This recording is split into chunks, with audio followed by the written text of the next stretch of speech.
Dale. Ahí está. Bueno, muy bien. Nos encontramos en comunicación con el doctor Pablo Delía, alguien a quien aprecio, es un amigo y es muy bueno siempre hablar con él y sobre todo en este momento difícil, sanitario que estamos atravesando todos, el mundo entero, con el tema del COVID-19, el coronavirus, que tanto nos está afectando. Pablo, ¿cómo te va? Buenas tardes y muchísimas gracias por atenderme. Hola Martín, gracias. También es un placer hablar con vos. Sabes que sos un amigo para mí. Y bueno, también utilizar estos medios que también nos va familiarizando un poco con este tipo de situaciones que por ahí por un tiempo lo tengamos que manejarnos así en lo profesional y en la parte de amistad también. Así que bueno, aprovechamos para las dos cosas y para mantenernos un poco informados y de paso para charlar con vos. Seguramente, Pablo. Y bueno, el tema obviamente, como decía, es el coronavirus y es esta pandemia que tanto nos está atravesando a todos. Y quiero arrancar preguntándote al respecto a una nota que el otro día escribiste para nuestra página, preguntándote básicamente qué es un virus, que le comentes a la gente ahora mediante esta videollamada qué es un virus, para empezar a interiorizarnos en el tema. Bueno, antes que nada te quería comentar que, bueno, como vos bien sabés, pero para que escuche esta nota, yo soy urólogo, no soy especialista en infectología, entonces quería dejar eso a salvo para que nadie critique un poco mis palabras desde ese aspecto, que no soy la persona por ahí más capacitada para hablar de infecciones, pero sí es una especialidad quirúrgica donde nosotros convivimos mucho con las infecciones, entonces uno se prepara mucho igualmente en todo lo que es la epidemiología de las infecciones, tratamientos de infecciones, porque los pacientes que se operan son los más vulnerables a tener infecciones. Entonces uno está muy siempre atento a todo lo que va evolucionando la infectología. Un poco te voy a hablar desde ahí, desde mi humilde lugarcito, de que es una rama de la medicina que la he seguido practicando y que me he seguido actualizando en ese aspecto. Bueno, el virus es una partícula, deberíamos decir, es un instrumento de grasa, para decirlo fácil. Voy a usar palabras fáciles, aunque no sean las técnicamente correctas. Es una capa de aceite, de grasa, fosfolípidos se llaman, que envuelve un material genético. Eso por sí mismo no tiene vida. O sea, si uno lo deja arriba de una mesa, de un recipiente, de cualquier lugar, que no sea un cuerpo humano o un animal, eso va a tener unas horas de vida, de acuerdo a cada virus en particular, pero se va a morir. No tiene forma de vivir solo. Esa es la diferencia con las bacterias, o sea, no tiene vida propia. El virus necesita de un organismo viviente para poder vivir. Y esto que estamos viviendo, el coronavirus, es un virus. Que esto es bueno siempre hacer la diferencia, porque acá también cambia mucho lo que es el tratamiento. Nosotros siempre hemos escuchado que muchas veces se toman antibióticos para las gripes, se toma antibióticos para el resfrío, y todas esas enfermedades son virales. Y los antibióticos matan bacterias que son seres vivos, pero no son virus. Los virus es otro organismo, un organismo diferente que no tiene vida propia, necesita de infectar a un ser vivo para poder duplicarse, o sea, crecer, dividirse varias veces y después salir de ese ser vivo e infectar a los demás, y así se mantiene en la naturaleza. Entonces, esta es la principal diferencia.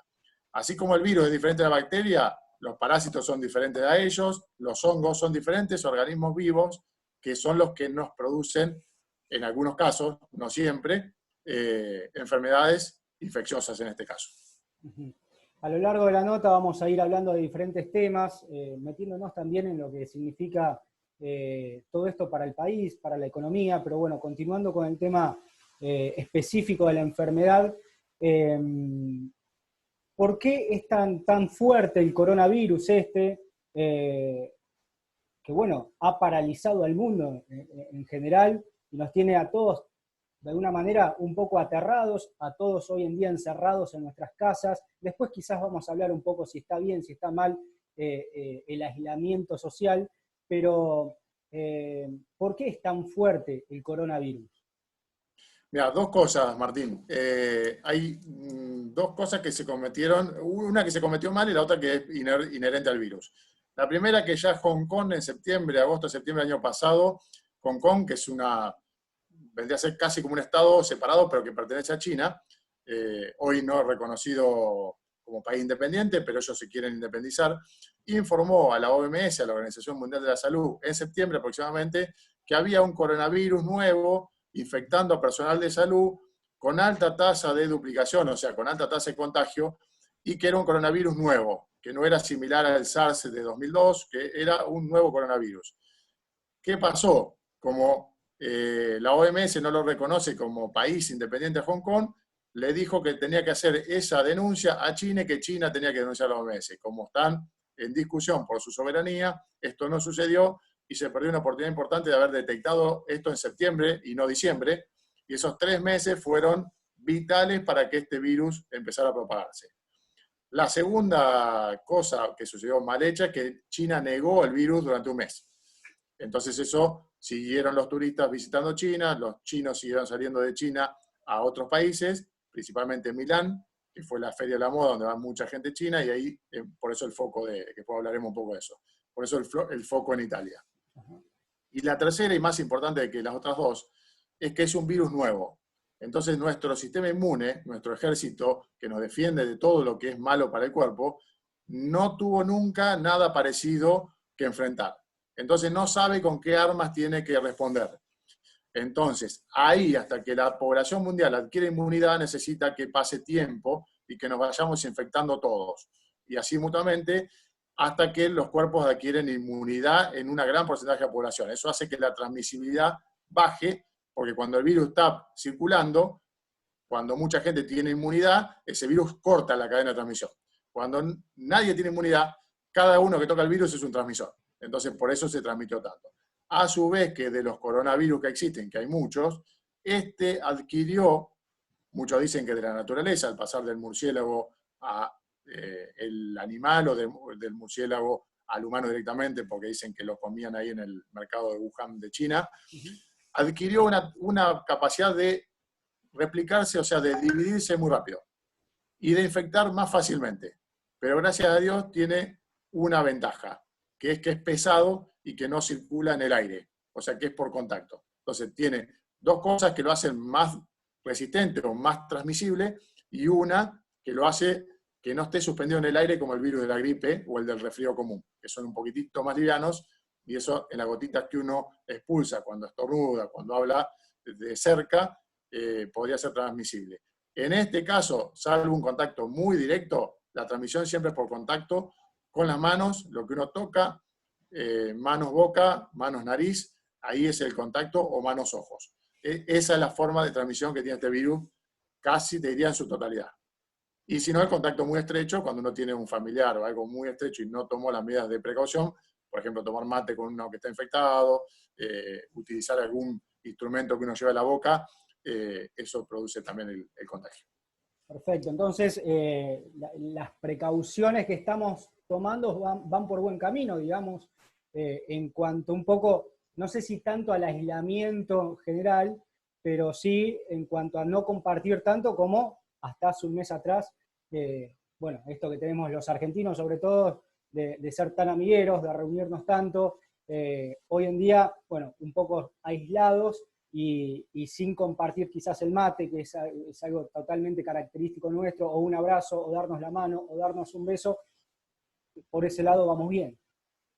Tal cual, porque Japón, por ejemplo, que no hizo una cuarentena tan estricta, como tiene una población que son obsesivos por la limpieza y que a su vez no se saludan ni con la mano ni dándose un beso, con esa cuarentena leve que han hecho, que es mantener sus costumbres normales, no ha tenido un crecimiento exponencial del virus como el resto de los países.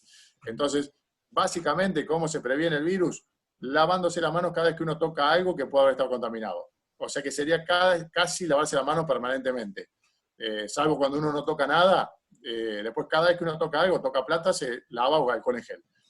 Toca una mesa, se lava, siempre y cuando eso sea fuera del hogar de uno. Cuando uno ya llegó al hogar y ya se lavó las manos, en el hogar se supone que ya el virus no ha entrado, entonces no haría falta cuando uno toca las cosas dentro del hogar, salvo que sea una cosa que haya tocado uno dentro del hogar, que haya ingresado en un periodo de tiempo de 24 o 48 horas previas. porque también el virus, como hablábamos recién, si uno lo deja en una superficie y después esa superficie uno no lo toca y no lo tocó nadie, ya el virus va a morir solo.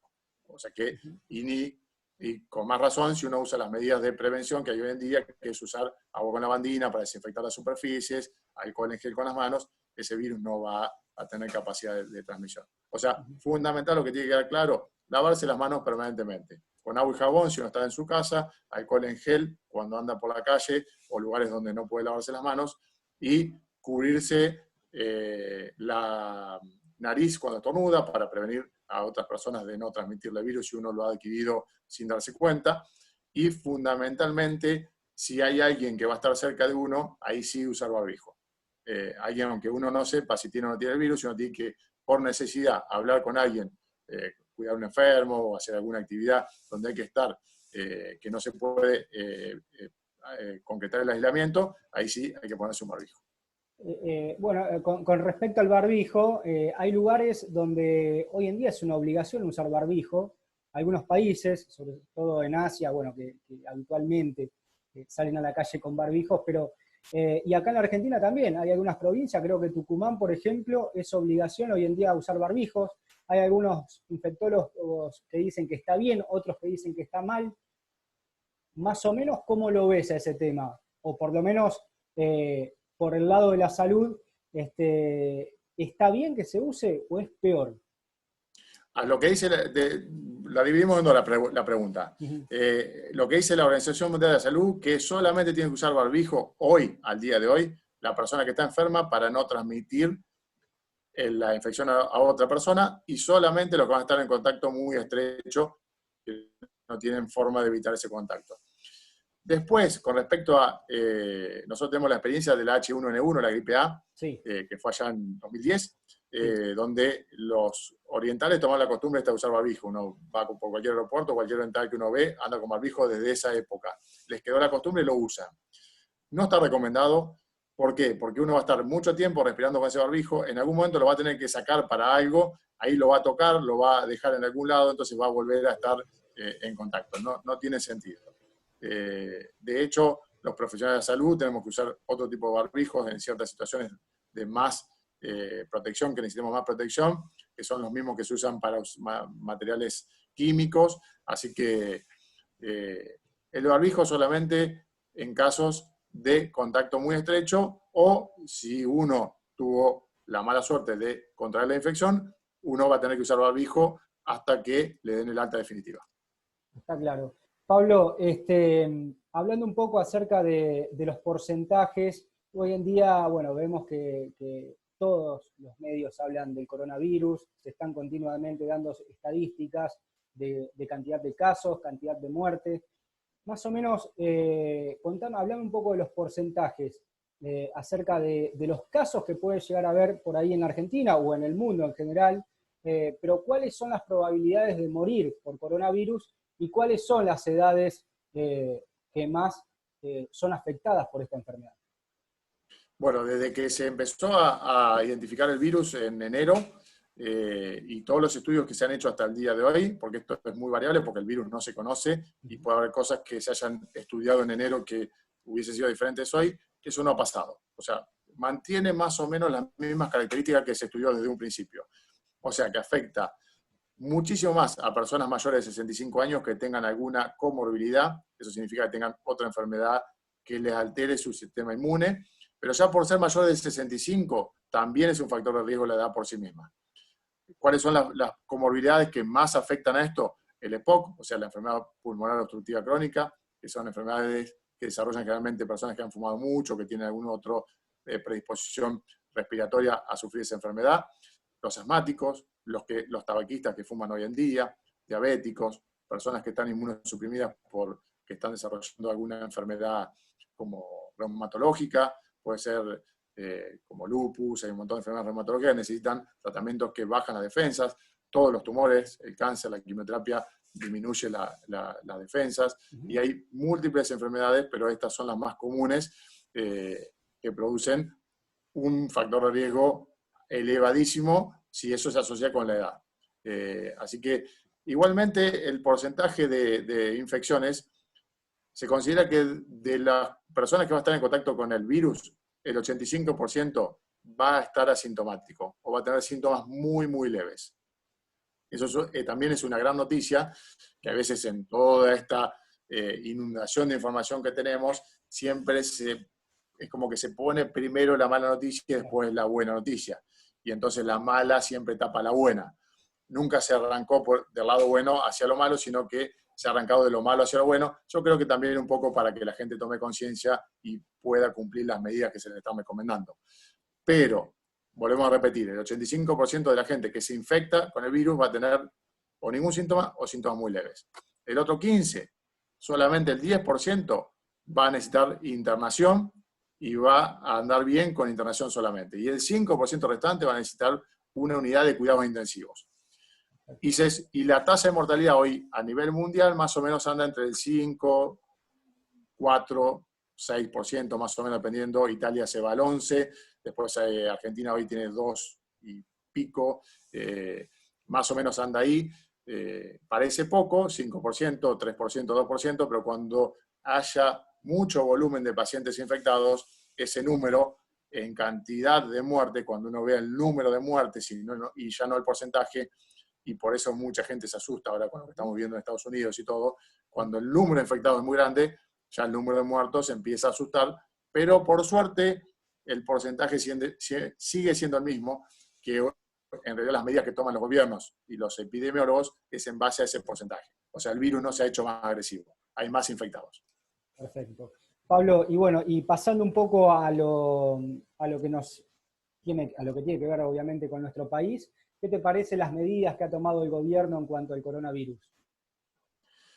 Mirá, en un principio muy bien, yo creo que se actuó a tiempo, nos ayudó mucho la experiencia previa de Italia, del mal manejo que tuvieron ellos de minimizar.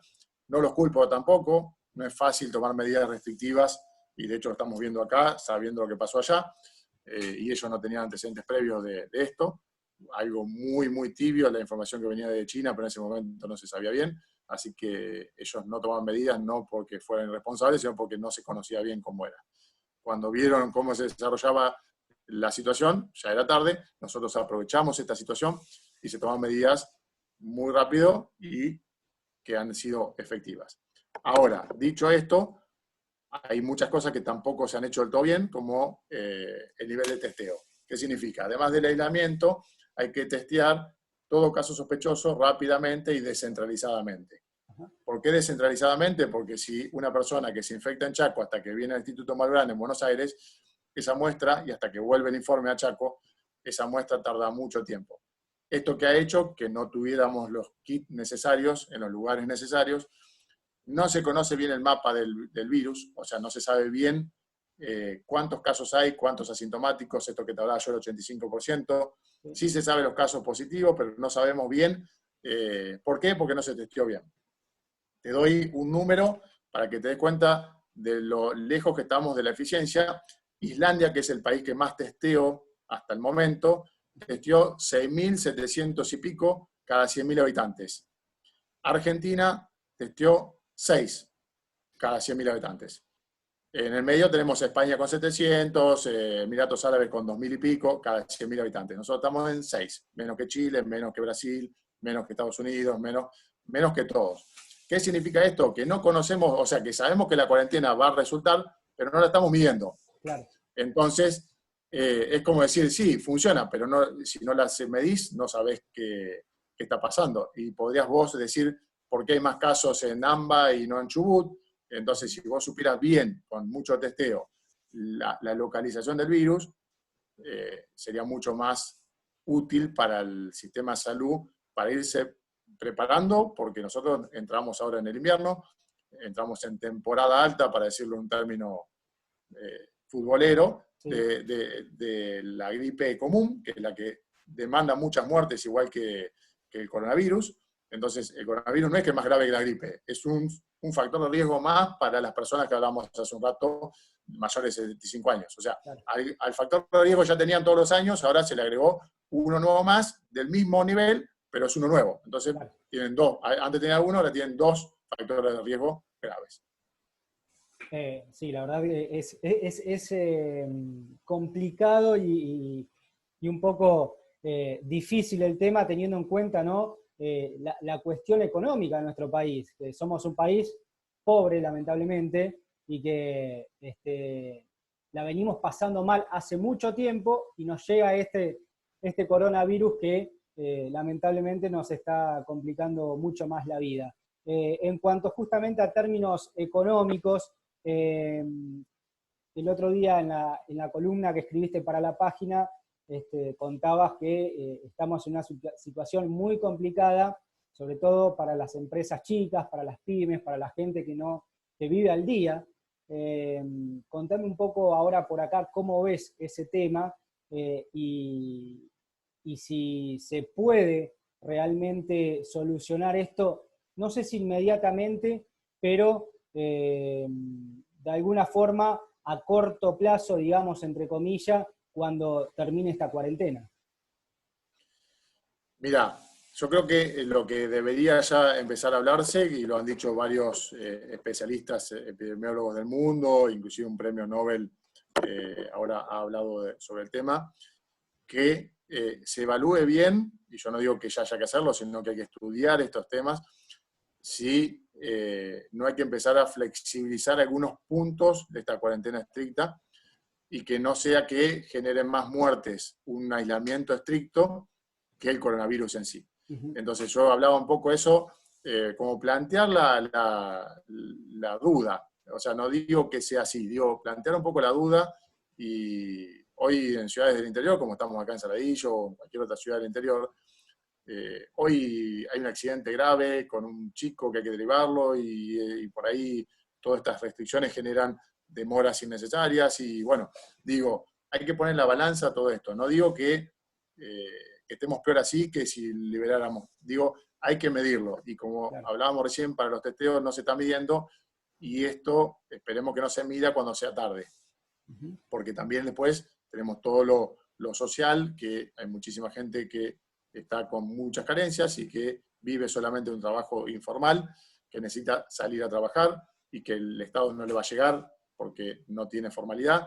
Entonces esa persona no sé cómo va a hacer para vivir, no sé cómo va a hacer para comprar algún medicamento si es que lo necesita, y quizás también haya mortalidad ahí por causas colaterales del coronavirus y que no sea el coronavirus mismo. O sea, una persona que no pueda trabajar y que no pueda comprar la medicación para la presión y muera de una ACV, eso va a ser una muerte también colateral y no por coronavirus, pero durante el coronavirus. Y sería una muerte prevenible.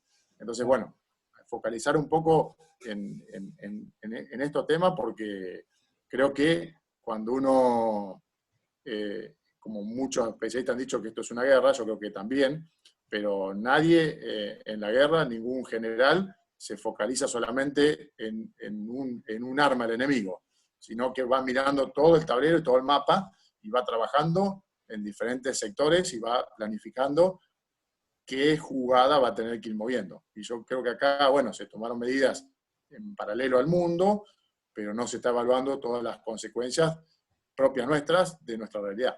Uh-huh. Te llevo un poco a Saladillo, ¿cómo se está manejando este tema? ¿Qué te parece las medidas que también ha tomado el gobierno municipal de Saladillo?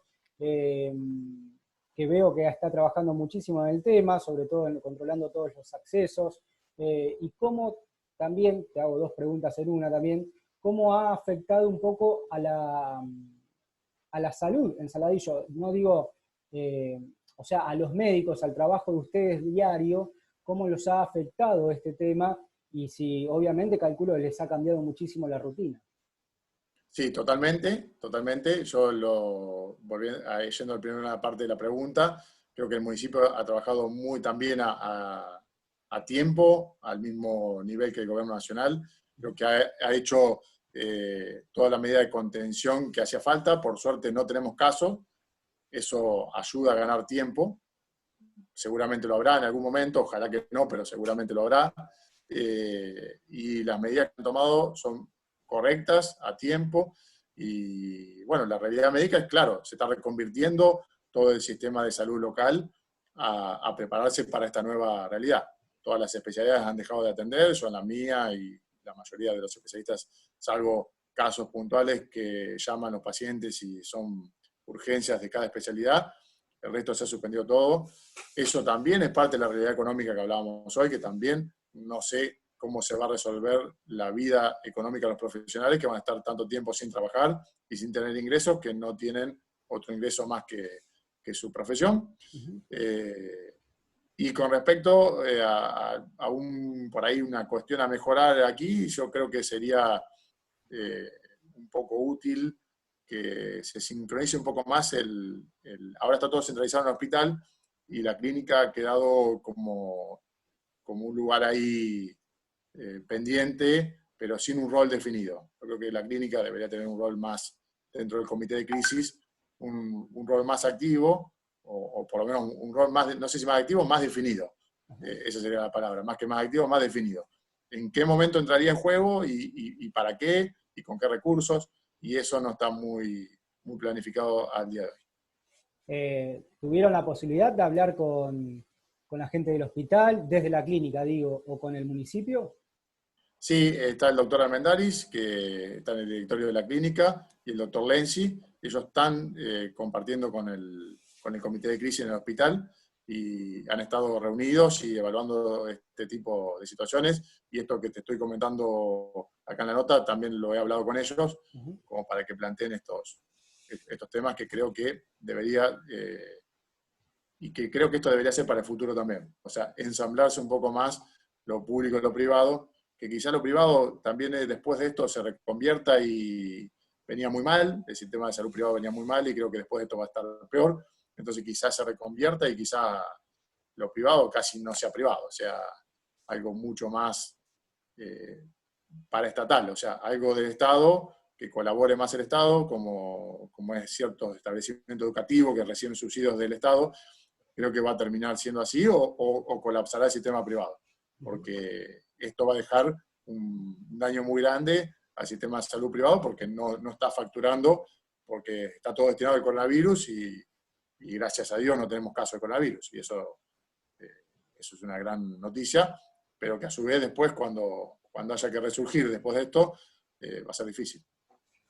Seguramente. Pablo, te cambio un poco, te saco un poco del tema estrictamente de salud, y bueno, conociéndote y sabiendo lo que te interesa y te gusta también todo lo que significa a la política, ¿cómo ves bueno, en este momento justamente, que veo que hay mucha gente que está, no sé si contenta o un poco aliviada al ver que el presidente se reúne con la oposición y que están trabajando en conjunto? Si eso se puede llegar a mantener en el tiempo después de que pase todo esto, si crees que esto significa un antes y un después con respecto a la grieta, ¿qué te parece eso? Mirá, yo como toda la ciudadanía en general lo veo perfecto. Es lo que veníamos pidiendo innumerable cantidad de veces previamente a esto.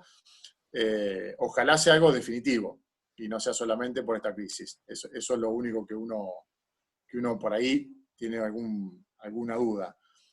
Si esto llegó para quedarse, bienvenido sea. Yo creo que acá ya se debe terminar una vez por todas las diferencias estas de oportunismo y actuar solamente en bien propio y no en bien de la comunidad. Creo que acá este ataque del virus ha sido tan grave que, bueno, no quedó otra que unirse y ha sido más la unión por el espanto que por la propia voluntad. Ojalá que esto lleve a darse cuenta a todos que esa unión fue buena y que esto sirve para todos los temas, no solamente para el coronavirus, y que siempre se potencian más las diferentes ideas trabajando en conjunto y cada uno aportando lo que puede y bueno, después saliendo un resultado final de eso y no como se venía hasta ahora, que era blanco-negro y que después era una pelea encarnizada para ver quién ponía ese blanco o ese negro. Y bueno, yo creo que ahora llegó el momento de los matices, momentos de mezclar las ideas, de sacar una idea superior y ojalá que este sea el punto de partida. Yo lo deseo tanto como vos, de que este sea el punto de partida y bueno, ahí vamos queriendo aportar algo, también nosotros aportaremos lo que haga falta para que esto suceda. Pablo, no sé si te quedó algo más para agregar con respecto a todo este tema. Antes que nada, te quiero agradecer por este tiempo. Esto quizás ha sido por ahí una bienvenida y después, durante los próximos días, quizás hagamos algunos informes un poco más cortitos para ir en el día a día con respecto a todo esto que tiene que ver con la pandemia del coronavirus. Así que te agradezco muchísimo. Si te quedó algo por agregar, tenés el espacio para hacerlo. Y bueno, muchísimas gracias por este tiempo tuyo, que sé que bueno, has dejado cosas de hacer para hablar con nosotros. Mira, Martín, no, la verdad que ha sido un placer. O sea, que me gusta entrevistarme y que me hagas las preguntas esto, y ojalá que esto sirva como toda la difusión que hay que hacer de esto para prevenir casos. Así lo escuchen muchísimas personas o la escuchen poquitas personas, siempre alguno le va a ayudar para que, ya con que hayamos con esta nota evitado un caso, hemos ganado la hora de esta entrevista y hemos ganado el día y la semana. Eso es lo primero. Para hablar del virus tenemos un montón de cosas que no hemos hablado, pero tampoco quiero cansar con la parte técnica, que a mí me encanta, pero puede ser un poco denso para el que no entiende y para el que no le interesa. Entonces, hablar un poco más de lo que interesa a la gente, que hemos tocado varios puntos. Como decís vos, vamos a seguir hablando en los próximos días y ahí vamos a ir. Esto es muy dinámico, muy variable. Estamos viviendo la enfermedad en vivo de algo que no conocemos. Entonces, mientras se va ocurriendo la epidemia, se la va estudiando. Y mientras se la va estudiando, se la va buscando el tratamiento. Entonces, quizá la semana que viene, y ojalá así fuese, no lo creo, pero para dar un ejemplo, aparecería una droga que es efectiva contra el coronavirus. Y ahí empezamos a hablar de otro tema y empezamos a hablar de cosas más lindas. O quizá no, y quizá tengamos que hablar de cosas feas porque se nos fue de las manos aquí, o quizá hablamos de una mezcla de las dos, quizá en algún momento hablemos de vacunas. Toda esta historia está por escribirse, es una novela que se está escribiendo. Entonces, todo lo que vayamos hablando va a ir cambiando, y algunas cosas que dijimos no van a ser ciertas en un futuro, y otras que dijimos son las que van a suceder. Así que bueno, te agradezco mucho el tiempo tuyo también, que también es muy valioso, y bueno, ojalá que con esta nota ayudemos a mucha gente a que tome medidas para cuidarse. Y como último consejo, el que dimos durante la nota, pero que quede bien claro al final, lavarse las manos, no tocarse la cara, ni la boca, ni los ojos. Eso es fundamental para evitar el contagio. Más que todo el resto. Después el distanciamiento social, todo, pero las manos es el vehículo que más contagia para este virus. Muchísimas gracias, Pablo, y bueno, desde acá un abrazo grande y saludo a Laura y a toda la familia. Bueno, gracias Martín, igualmente para vos y para tu familia ahí, así que les mando un fuerte abrazo y bueno, un placer conectarnos así a lo lejos. Ya vendrán tiempos de abrazos de vuelta y de compartir algún momento juntos, tomando un cafecito, será en otro momento. Martín, nos vemos en la próxima nota.